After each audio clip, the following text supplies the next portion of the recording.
भगवान श्री कृष्ण को नमस्कार करते हुए आप सभी का अनंत अकेडमी ऑफ मैथमेटिक्स में स्वागत है। देखिए थ्योरम है ये, if f1 belongs to R alpha and f2 belongs to R alpha, f1 और f2 दोनों ही रेमन स्टलाइज इंटीग्रल हैं such that f1x is less than equal to f2x on a b, then integration of f1 is less than equal to integration of f2 and limit is a to b। तो सबसे पहले हम इसमें क्या करेंगे कि जो पार्टीशन है वो लेकर के चलते हैं। Let p is equal to x0 x1 x2 xn be any partition of A b. फिर कैपिटल एम आई लिखते हैं, least upper bound of f1 in xi minus one to xi, यानी कि जो फंक्शन है उसके अंदर हम इंटरवल के अलग अलग वैल्यू पुटअप करेंगे। उन सब में जो अपर बाउंड आएगा और अपर बाउंड्स में से भी जो सबसे लीस्ट अपर बाउंड होगा वो क्या कहलाएगा, कैपिटल एम आई।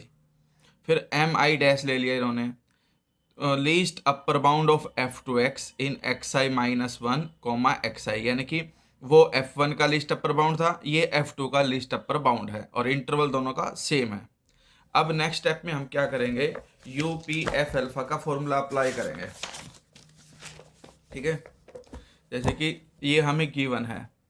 कि भाई since f1x is less than equal to f2x for all x belongs to a comma b, it follows that. अब f1x जो है वो या तो इसके इक्वल या उससे लेस है, तो सीधी सी बात है जो इसका अपर बाउंड होगा वो इसके अपर बाउंड के इक्वल होगा या उससे भी लेस होगा, तो M I less than equal to M I dash.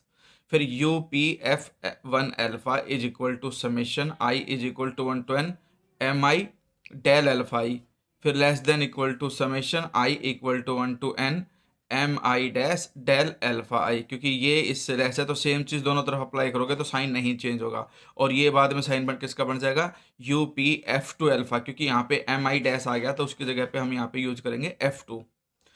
फिर taking infimum over all partition P of A B, upper bound वाले केस में हम इन्फिनिमम लेते हैं तो उस केस में हमारे पास ये इंटीग्रेशन बन जाएगा A to B F one D alpha और ये भी इंटीग्रेशन बन जाएगा ए टू बी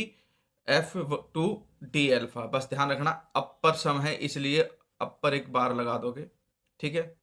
लेकिन f1 और f2 दोनों ही रेमन स्टरलाइज इंटीग्रल हैं, तो a टू b बार लगाने के बजाय डायरेक्टली आप a to b f one D alpha less than equal to a to b f two D alpha लिख सकते हो, क्योंकि आपके पास f1 भी रेमन स्टरलाइज इंटीग्रल है और f2 भी। तो इसमें हमारे पास कंडीशन ये होती है कि a टू b बार कोई भी फंक्शन होगा आपका डी अल्फा के रिस्पेक्ट में तो वो इक्वल होता है लोअर के भी,